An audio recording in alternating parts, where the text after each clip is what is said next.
The most basic of pagan practices is the control of human population to have a perfect balance between man and nature.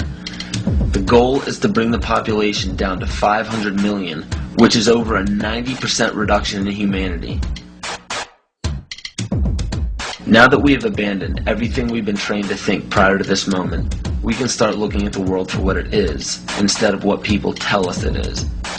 Open your eyes today as if you've never seen the world before, and you will begin to notice that the goal of population reduction is everywhere around us.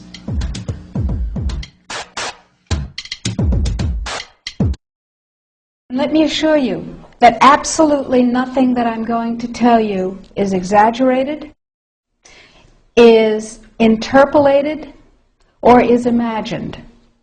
Everything I'm going to tell you is documented.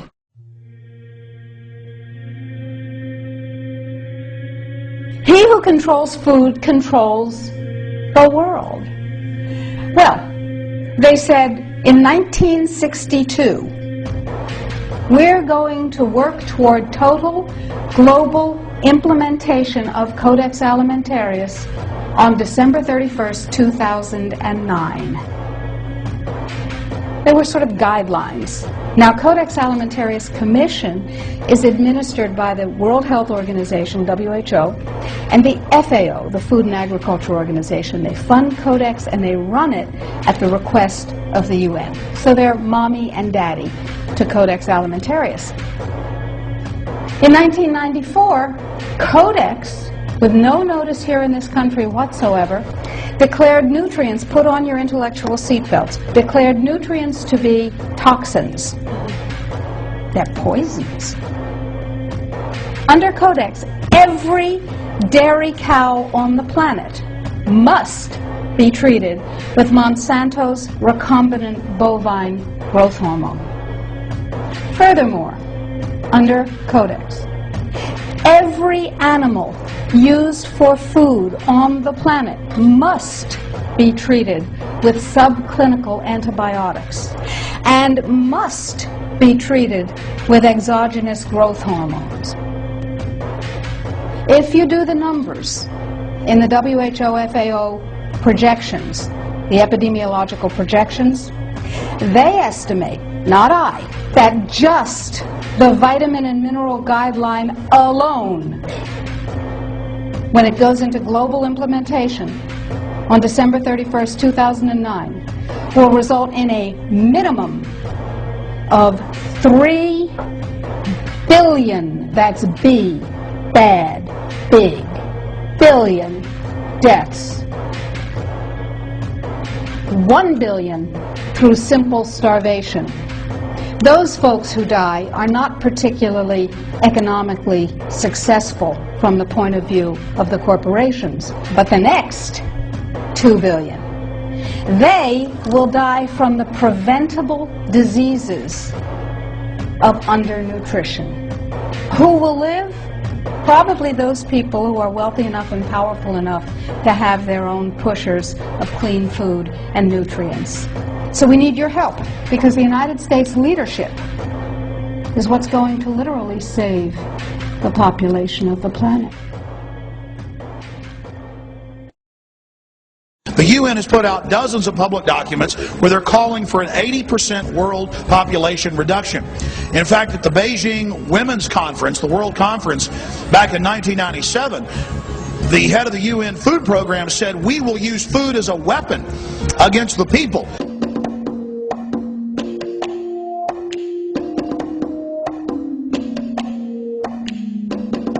66% of United States residents' public water is fluoridated.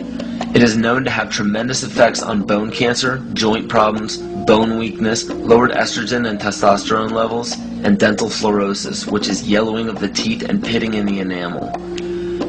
Wouldn't it make more sense to enhance public water with vitamins which are meant to be ingested to promote overall health, rather than putting such a toxic chemical in our water with a bogus explanation that it will improve our dental health?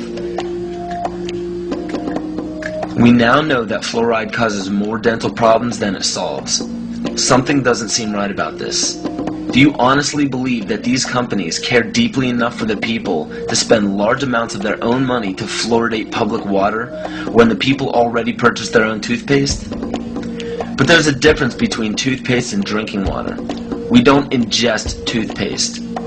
If you go to any hardware store and look at any rat poison product, you will only find one ingredient: sodium fluoride.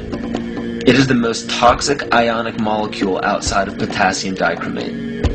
Now, Dannon, along with other companies, have begun fluoridating bottled water.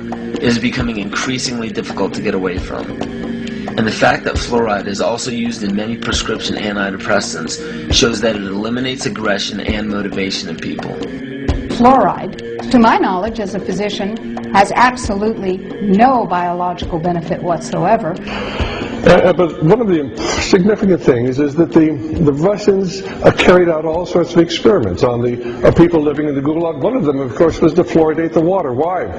You fluoridate the water, why people are not as aggressive as they ordinarily would be. In fact, what is the active ingredient in Prozac that is so widely distributed in America today?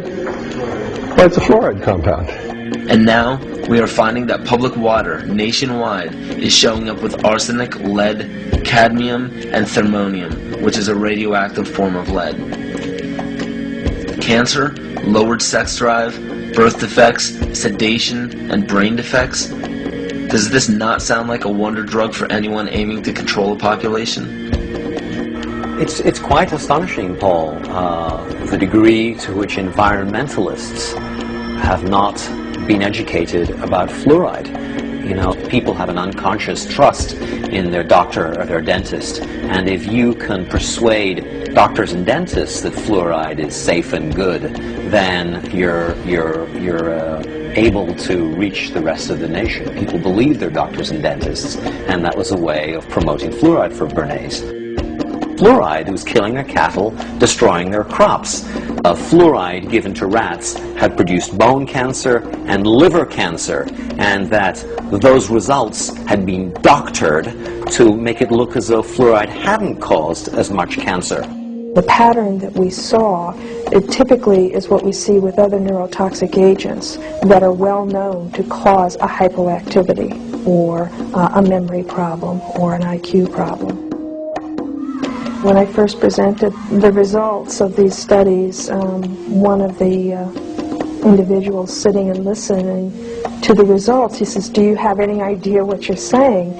And he says, "You're telling us that we're reducing the IQ of children." And basically I said, yes.